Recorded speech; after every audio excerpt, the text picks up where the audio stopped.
First, I came to the University of Alberta as a visiting professor, and then I worked as the part of the Peter Jacyk Center for Ukrainian for Historical Research, eventually becoming the deputy director of the center, or associate director of the center, and the director of the center was Frank Sisson. So most of communication and really discussions with Peter Jacyk were done by Frank Sisson. I remember pretty sure that we met in Edmonton, and he came for a visit. Well, he came for a couple of visits during my time at the University of Alberta.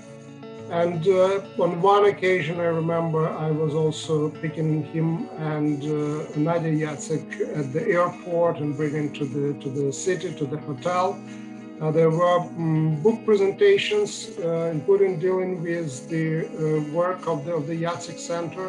So, and maybe one or two meetings in Toronto as well. Those were relatively short meetings, but they were quite memorable. I was directly involved in the activities of the two programs which were funded by Peter Jacyk. One, of course, was at the Canadian Institute of Ukrainian Studies, Peter Jacyk Center, and another, I am the director now of the Harvard Ukrainian Research Institute. And we have a number of programs that are funded by the proceeds from the endowments made by Peter Jacyk. One of them is the position of the librarian. Again, library support is extremely important for the work of the Institute, for the work of the 3 chairs of Ukrainian studies that exist at Harvard. And also we have at the Institute the Peter Jacyk Center Fellowship. And this is the only fellowship that I know of in the Ukrainian studies anywhere in the world, which is specifically designed for the senior fellows, for the people already with some standing in the field.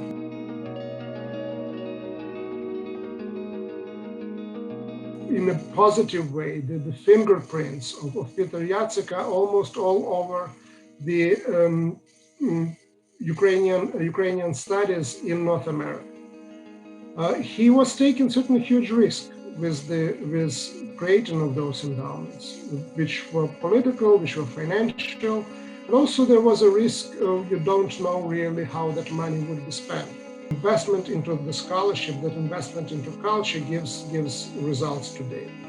In case of Harvard Ukrainian Research Institute, again, Peter Jacyk contributing toward the creation of the 3 chairs of at Harvard, chair of history that I am now a chair holder, professorship in Ukrainian literature that till recently was held by Professor George Grabovich, and in Ukrainian philology that is the holder of the chair is Professor Michael Flyer. So those chairs certainly continue and will continue. The research, the teaching, the advising of the graduate students that is involved will continue. And presence of Ukrainian studies at the world best known university is extremely important on a number of levels. For research in general, but also for the issues of the status and the level of recognition of Ukrainian studies as a legitimate field in humanities as a whole.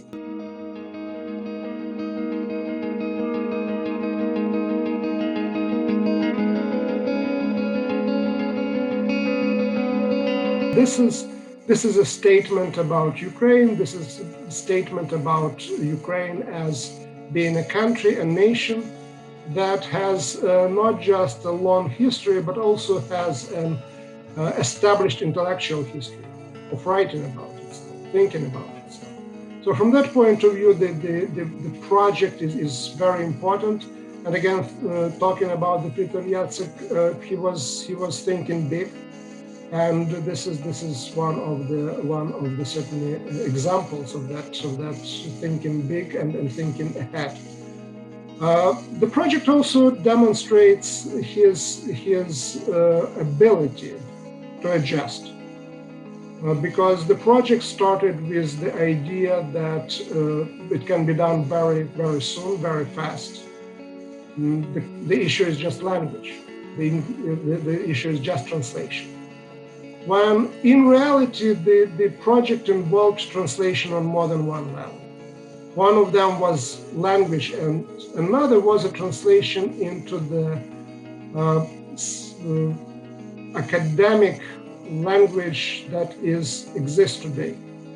So the certain things had to be decided for the first time in terms of how you translate certain terms, presented in the way that would be relevant to our today's discussions and our today's level of knowledge. So it turned out to be more complex and much certainly lengthy in terms of time, effort, resources that it needed.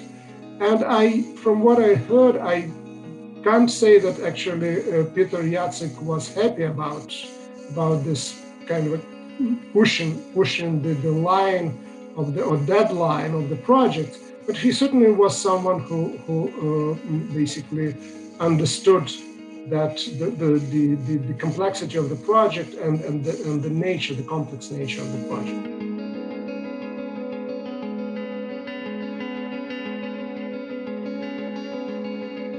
In terms of my personal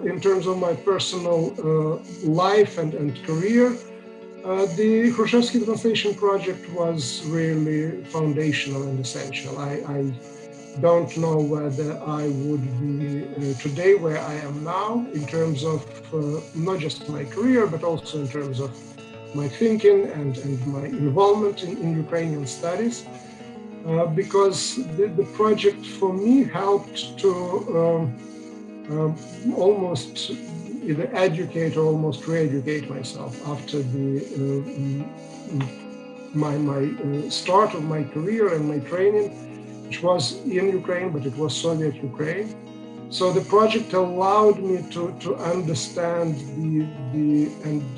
really to not just understand, but to get involved into the Ukrainian tradition, academic tradition, that was all but killed in the Soviet Ukraine, and that tradition was established or presented not just by Hrushevsky, but looking at Hrushevsky, at his references, at the debate that he was involved in, was the way for really reconnect with the Ukrainian historiography that was not there in the 70s and 80s when I was getting my education. So that was one level. Second level was that translating Hrushevsky for the Western audience, and translating I meant in more than one level and more just language.